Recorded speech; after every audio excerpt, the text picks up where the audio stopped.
What's up, fish buds? It's Felicia with Fins. I'm a professional mermaid and welcome to my YouTube channel. So I made my own mermaid tail. It's in the back there. It is a individually scaled silicone mermaid tail and I'm going to talk you guys through how I made it. So I made a partial silicone tail last year and it was the first mermaid tail I had ever made. You can watch that journey. It was right before I auditioned to become a professional mermaid and I talk through everything. So if you want to watch that series, I'll link it above and below. But let's go into how I made my second mermaid tail. Unfortunately, I didn't film as much as I would have liked to of the process of this mermaid tail. It was a lot more involved and I just wanted to get it done, so I didn't prioritize filming, but I did capture some of the big moments.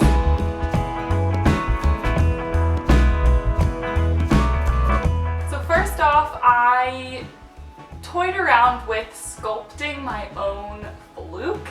And I even attempted a few different styles and whatnot, but I'm not that talented actually when it comes to molding with clay. So I opted out when I found a Etsy seller who sells mermaid tail parts.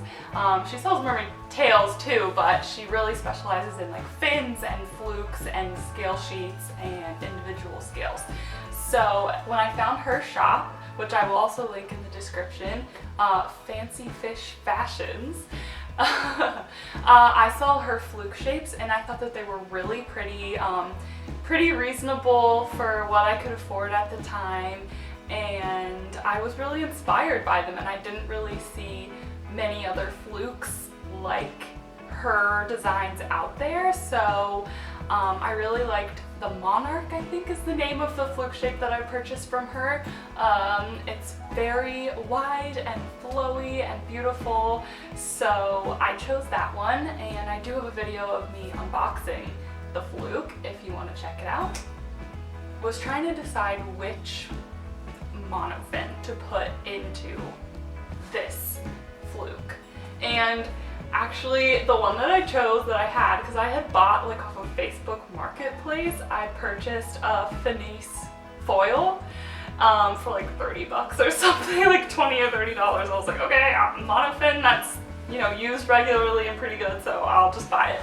So that was all that I had, and then I also bought the Linden monofin just to support Linden, but also I really liked the monofin, and it is one of the more reasonably priced ones. So I did purchase it on a whim off of Amazon one nighttime online shopping spree. So those were two that I was sort of choosing between, but I kind of wanted to leave the Linden as is and not really put it into a tail yet. And I bought the foil to be put into a tail, so I was just like, I'll just go with it, even though she does not recommend it for this fluke shape because it is way too narrow, so it's quite obvious. You can see the monofin very clearly within it, and it doesn't really flow as well as I would like it to. So to solve that issue, I rolled up excess pieces of neoprene that I had so that it was a little roll of kind of stiff but kind of flowy, and then I put it into the fluke next to the monofin so that it would have some structure to it but also still flow, but not really drag down the monofin. I don't know if I would recommend it, because what I did not think about when I was putting it in was that it is gonna get wet, and there isn't really a good way to dry it, so we'll see over time what happens. But I did add drain holes to my fluke. Here is the footage that I got from putting the fluke together. I poured and mixed silicone. This is the silicone I use, Smooth On, and I glued the monofin with the silicone first to the bottom panel, and then I covered everything with silicone and put on the top panel, including straws for drainage holes. Sorry, I'm just kind of sick. Now we're just making sure that it all stays together throughout the curing process.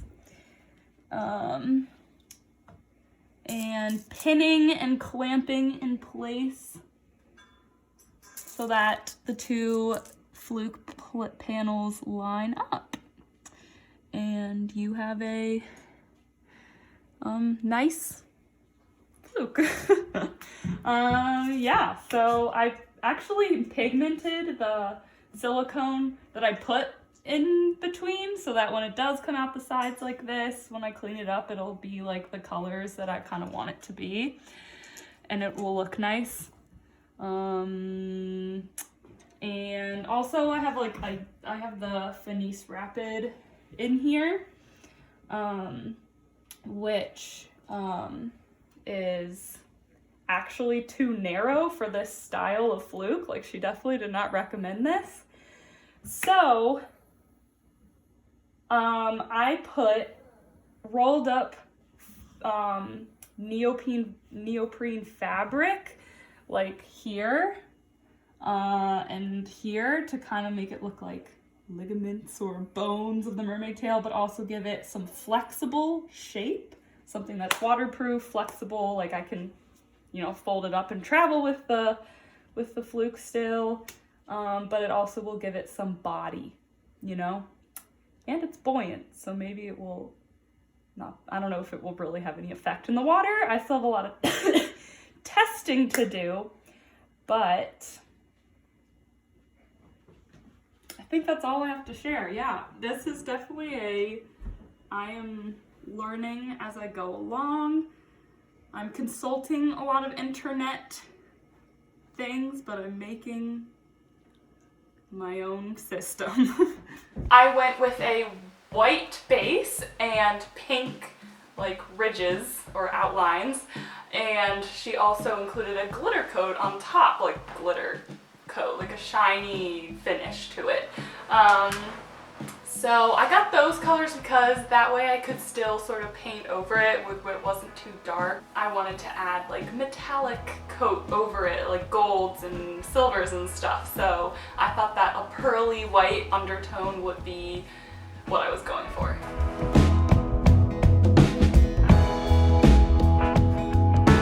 If you're interested in becoming a mermaid and having a higher grade professional tail silicone wise, then I would just go ahead and make a duct tape body double. Manifest that, you know? Once you have it, you can send it out once you can afford it or decide what you want. So this is mine. Yep, I just made it out of duct tape and I didn't have anything to fill it with. So actually what is in here is old clothes that I'm giving away or selling on my Poshmark. So, yeah. Speaking of, at Hello Felicia on Poshmark, go shop my closet. After that, I ordered power mesh. I'm not sure exactly why I ordered power mesh, just from like research, like things that I know are embedded in other silicone tails. It's embedded in the Fluke as well. So I just figured power mesh must be the best fabric to go with. The neoprene that I had used in my first tail, the silicone made it very heavy and it stretched out a lot, and so it was just ultimately the tail is just way too big on me now and I don't really use it. So it's kind of a shame, but I did get some good use out of it, but I was definitely ready to move on to a new tail. When I made this one, I made it a lot tighter than I did, than I originally did, which is probably something people know and learn, but I just learned it the hard way. So I made it maybe like half an inch to an inch smaller than my measurements probably, and tried it on so that it was really snug. I had already learned the basics of sewing when I made my mermaid tail last year, but this year I learned even more. I went out and purchased a sewing machine, and then my grandma actually gifted me like a really nice one, so thank you so much, Grandma, for providing to me my sewing machine. I hope to make many other projects, but it really came in clutch when I was making my mermaid tail, because I also wanted to add an elastic waistband to my mermaid tail in case it did stretch out when the silicone made it, if it made it heavy or like stretched it out. So I do actually have a silicone or a elastic waistband. I have an elastic waistband in the tail. So after that comes the individual scales.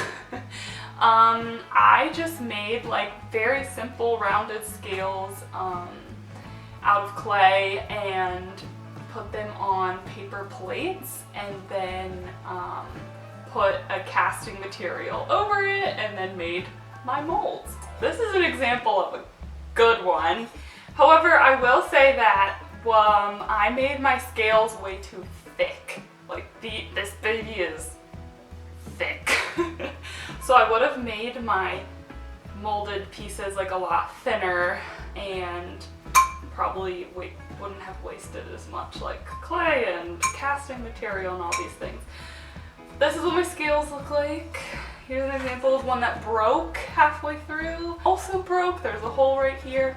And when I was pushing the clay down into the paper plate, there's like a fork mark of me trying to like make it stick to the bottom. So there we go, but it's actually, this is my favorite scale. I really like how there's like, I don't know why, I really like it. But yeah, so that's another one.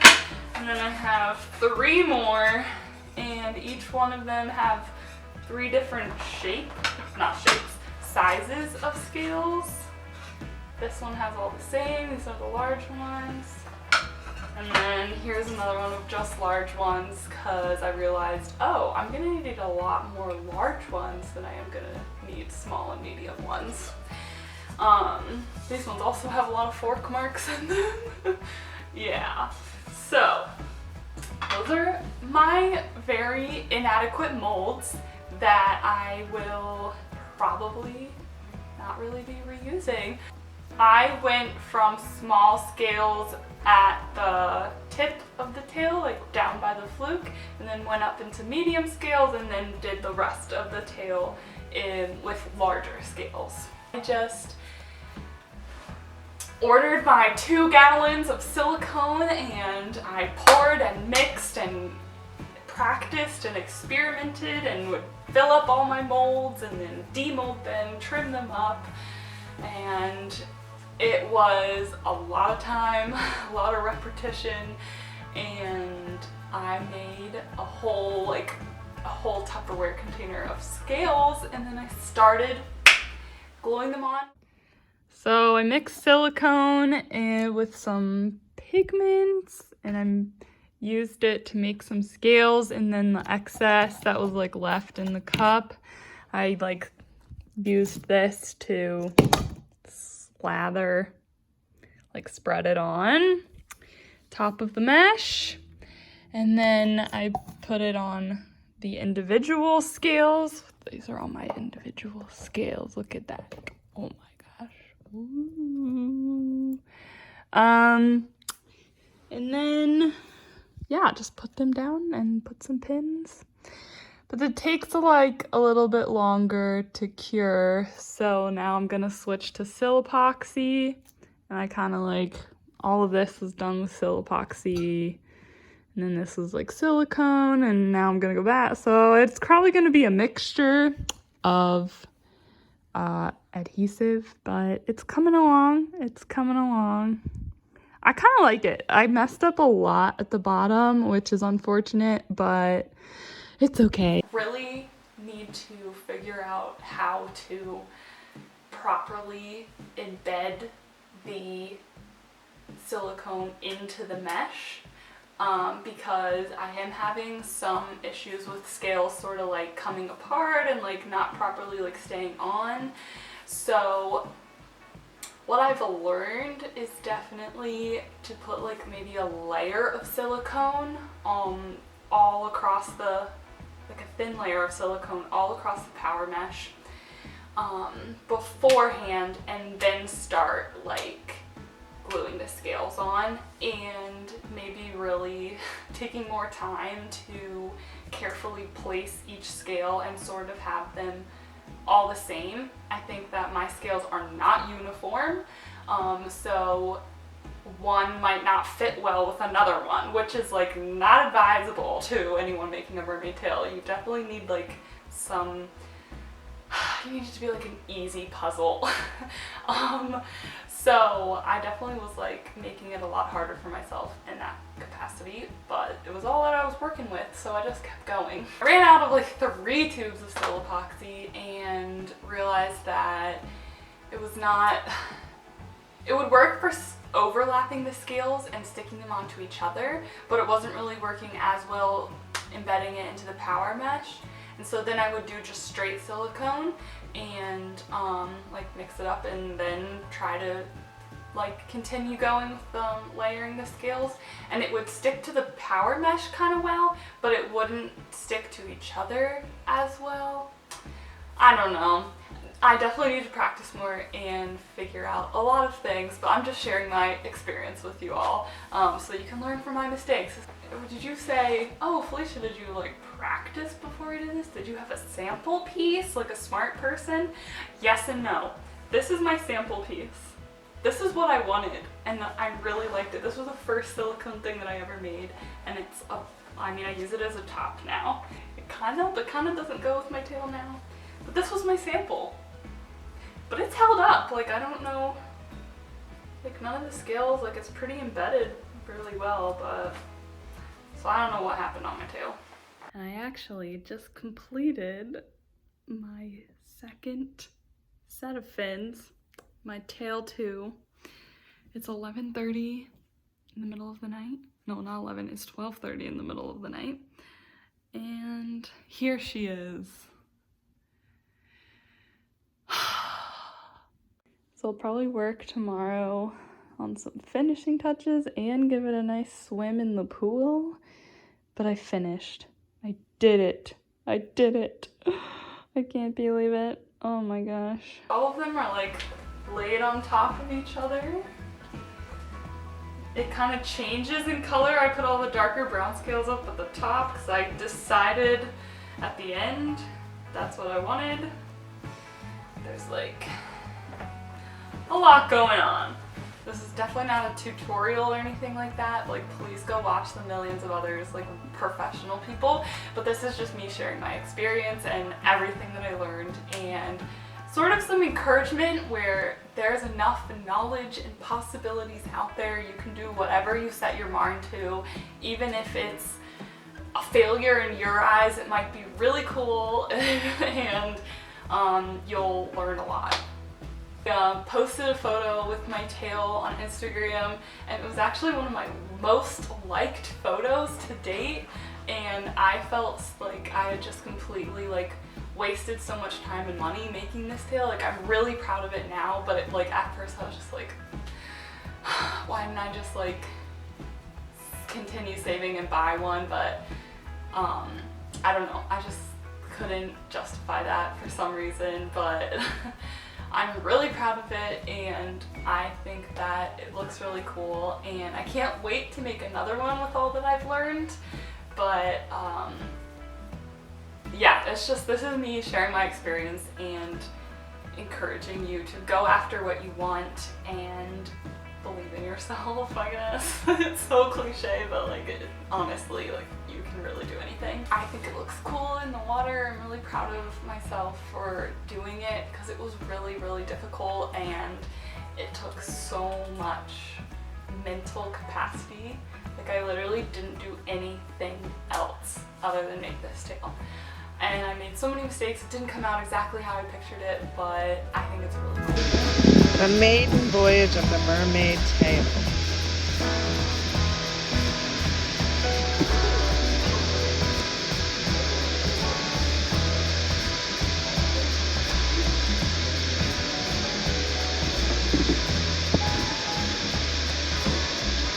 that looks great.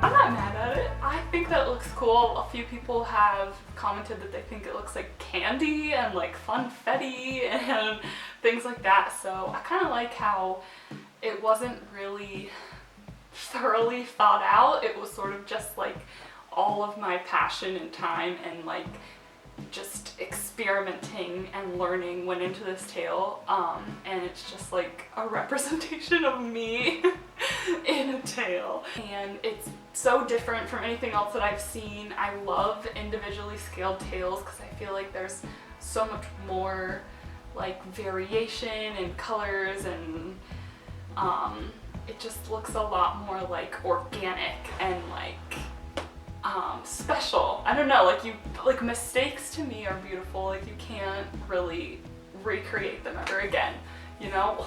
Tyra Banks would call this tail flawsome because it's full of flaws, but it looks awesome. I don't have a workshop or anything. I literally made this like in my apartment that's carpeted, so I literally was working on top of like a big cardboard box and like a plastic tablecloth, and that was it. And I would like bring it out into my living room sometimes, bring it into my room sometimes. Like it was mobile, a mobile workstation, but I had to be like near a window to like ventilate and stuff. But yeah, don't ever say you can't do something because of space. That is definitely how I feel. Like I don't have a workshop, I don't have like an outdoor space I can just do it in like when it's nice. Like there's a million excuses and like things to whine about that you can come up with, me especially, but the truth of the matter is if you really want something, you can make it happen like where you are and right now. So that's a bit of my encouragement for you. I could whine about all the things that weren't perfect, but I did it anyways, and I'm really happy that I did. And I proved to myself that I can do anything, and maybe it's not like the best ever, but it works and it's cool and it's different.